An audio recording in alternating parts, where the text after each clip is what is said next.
नमस्कार, आप देख रहे हैं दी कंटाप में प्रफुल्ल। एक कहावत है कि घर का भेदी लंका डाहन, यानी जब घर का सदस्य घर की भेद को बाहर खोलने लगे तो समझ लीजिए कि अब अंत समय आ गया है।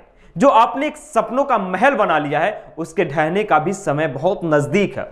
और यही हाल भारतीय जनता पार्टी की सरकार की है, मोदी कैबिनेट की है। मोदी कैबिनेट में एमपी हैं, सांसद हैं वरुण गांधी जो बीजेपी के सांसद हैं, और कैबिनेट में एमपी भी हैं तो बीजेपी से ही उनका संबंध है। और वो अब बाहर खुलकर मैदान में बीजेपी के खिलाफ उतर गए हैं।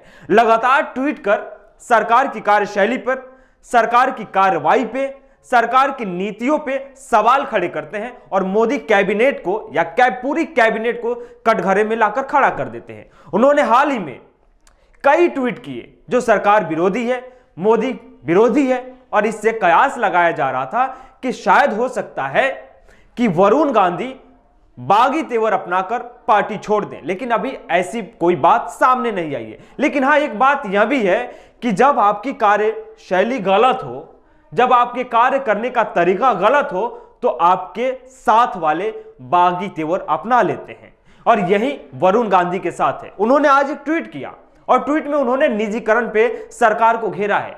जिस निजीकरण को लेकर सरकार यह तर्क दे रही है कि निजीकरण से देश का विकास होगा, लोगों को रोजगार मिलेंगे, युवा जो सड़कों पे बेरोजगार भटक रहे हैं उनके लिए नया अवसर उत्पन्न होंगे, इसलिए हम निजीकरण को बढ़ावा दे रहे हैं। लेकिन वरुण गांधी ने इस निजीकरण के खिलाफ कई बार ट्वीट किया है। निजीकरण के नुकसान क्या हो सकते हैं इस पे भी उन्होंने अपनी बात रखी। लेकिन आज फिर उन्होंने जो ट्वीट किया उसमें लिखा है कि केवल बैंक और रेलवे का निजीकरण ही 5 लाख कर्मियों को जबरन सेवानिवृत्त यानी बेरोजगार कर देगा। 5 लाख कर्मचारी, सोचिए। उसके बाद लिखते हैं, समाप्त होती हर नौकरी के साथ ही समाप्त हो जाती है लाखों परिवारों की उम्मीदें।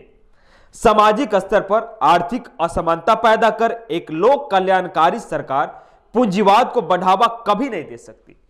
जो सरकार दावा कर रही है कि हम पूंजीवाद को बढ़ावा दे रहे हैं, देश की जीडीपी को बढ़ावा देंगे, देश की जो आर्थिक स्थिति है उसमें बेहतरी होगी। खैर, इससे 4 रोज पहले 18 फरवरी को भी उन्होंने एक ट्वीट किया था। उसमें लिखा था कि विजय माल्या 9,000 करोड़ लेकर भाग जाते हैं, नीरव मोदी 14,000 करोड़ लेकर भाग जाते हैं, ऋषि अग्रवाल 23,000 करोड़ लेकर भाग जाते हैं।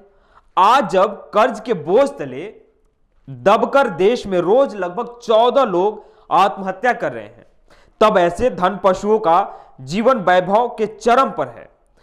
इस महाभ्रष्ट व्यवस्था पर एक मजबूत सरकार से मजबूत कार्रवाई की अपेक्षा की जाती है। यानी एक ऐसी सरकार से हम अपेक्षा कर रहे हैं हमारी बेहतरी के लिए काम करे, जो खुद ही भ्रष्टाचार में लिप्त है, जो भी खुद ही गलत नीतियों में लिप्त है, गलत कार्य करने को विवश है। ऐसे सरकार से हम उम्मीद लगा रहे हैं, ये वरुण गांधी कह रहे हैं। खैर, वरुण गांधी इस सरकार पे पहली बार ऐसी बातें नहीं कह रहे हैं। इससे पहले भी कई बार उन्होंने सरकार को घेरा है, कटघरे में खड़ा कर दिया है, सरकार की कार्यशैली पे सवाल खड़े किए हैं।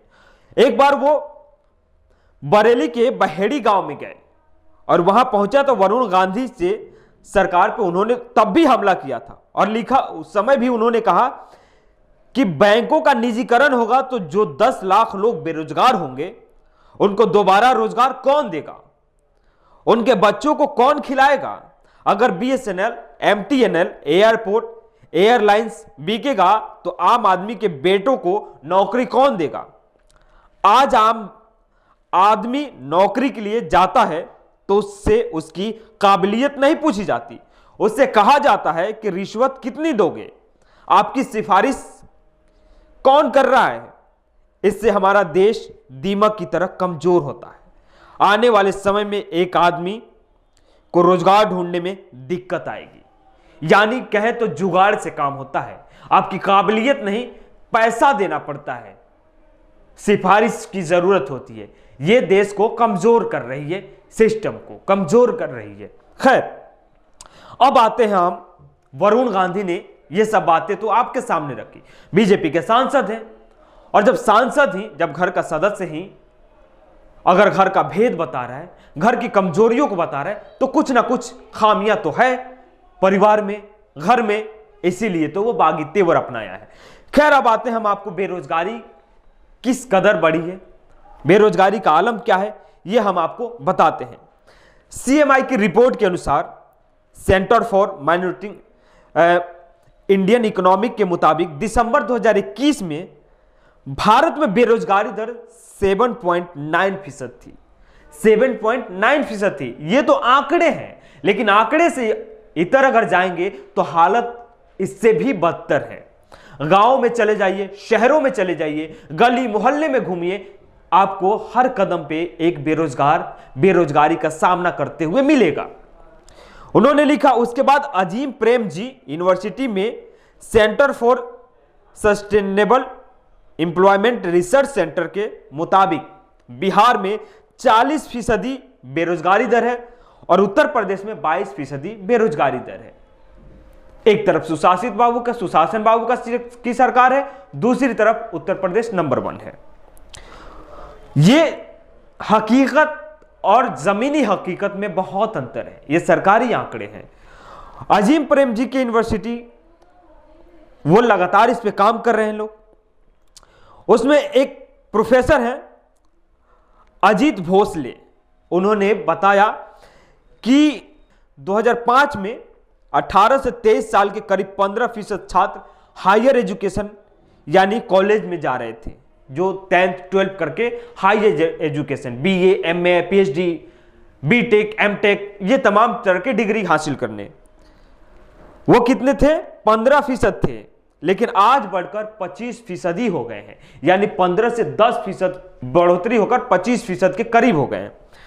लेकिन दूसरी तरफ सरकारी नौकरियों में पिछले दशकों में लगातार कमी आई है। मांग की पूर्ति में काफी फर्क है, जिसके चलते देश में बेरोजगारी बढ़ी है। अब आपको हम बताते हैं कि हर साल कितने लड़के डिग्री लेकर नौकरी के लिए मार्केटों में उतरते हैं और कितनों को रोजगार मिलती है। देश में आबादी के साथ बेरोजगारी भी आंकड़े बढ़ती जा रही है।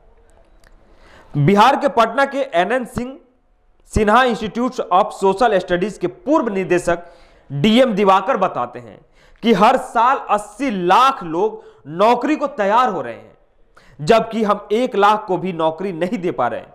यह आंकड़ा 2013 तक सरकारें आंकड़े जारी करती थी, देती थी, लेकिन 2013 के बाद में जब मोदी सरकार बनती है 14 में, ये आंकड़े बंद कर दिए जाते हैं।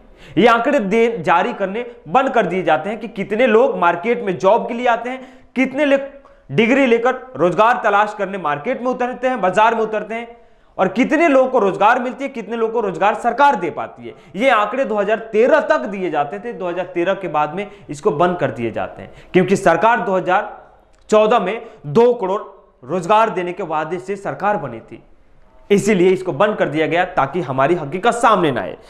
खैर, उसके बाद आगे आते हैं।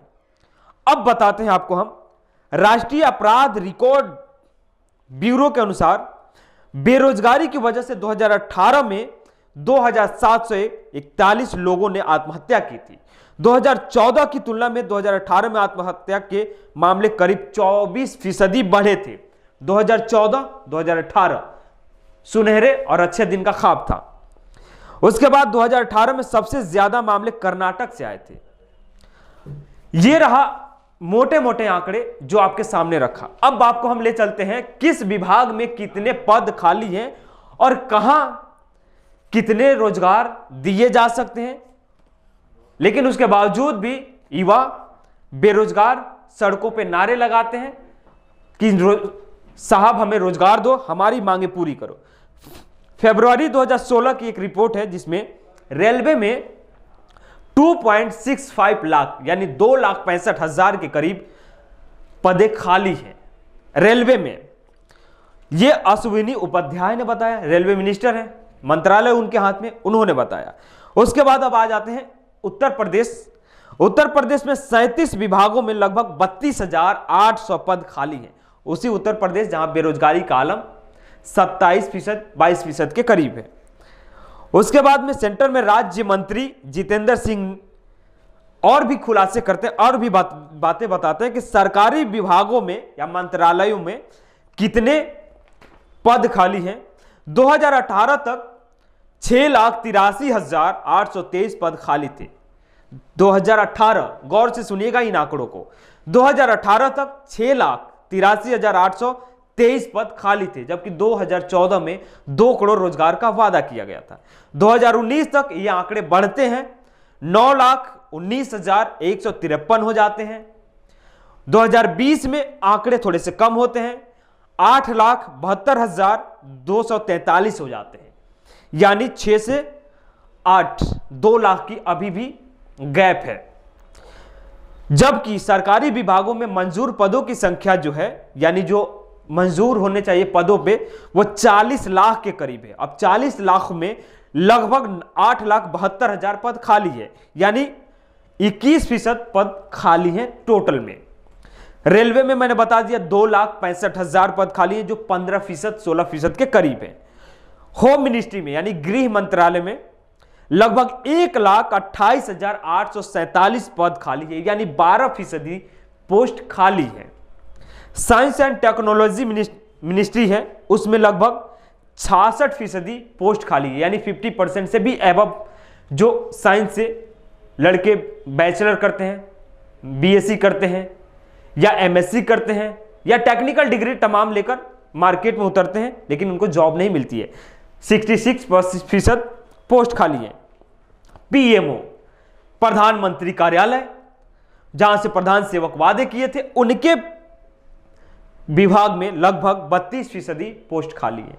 32%। अब सोच लीजिए, जितने पद होंगे, अगर 5,000 भी होंगे, 10,000 भी होंगे, उसके 32% का आंकड़ा आप निकालिए। गणित आपका भी सही होना चाहिए।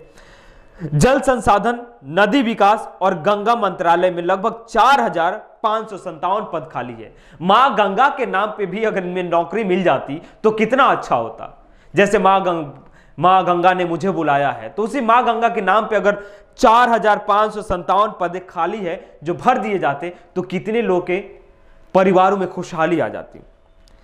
देश के सरकारी बैंकों में, जिसको निजीकरण किया जा रहा है, 41,000 पद खाली हैं। 41,000, ये आंकड़े मतलब मोटे मोटे हैं।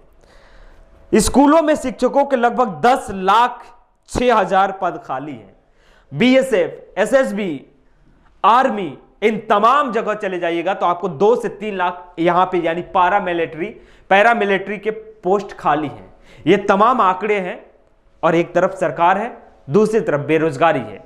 ये आंकड़े हैं जो मोटे मोटे तौर पे सरकारी आंकड़े हैं, लेकिन हकीकत अगर आप जमीनी हकीकत देखेंगे तो वो कुछ अलग होंगी, वो तस्वीरें कुछ अलग होंगी। तो खैर, ये था वरुण गांधी के बहाने मैंने भी आपके सामने कुछ आंकड़े रखे। सरकार के दावे, सरकारी दावे और आंकड़े दोनों अलग अलग जुदा हैं। तो आपको फैसला करना है कि आपको सरकारें कैसी चाहिए, जो नौकरी दे या सिर्फ वादे करे। तो तय आप करेंगे, वोट आप करते हैं, अधिकार आपका है, फैसले भी आप लेंगे। लेकिन आप हमारे चैनल को एक बार सब्सक्राइब जरूर कर लीजिएगा। अगर अभी तक सब्सक्राइब नहीं किए हैं तो, अगर यूट्यूब पे देख रहे हैं तो बेल आइकन दबाइएगा, अगर फेसबुक पे देख रहे हैं तो फॉलो जरूर कीजिएगा।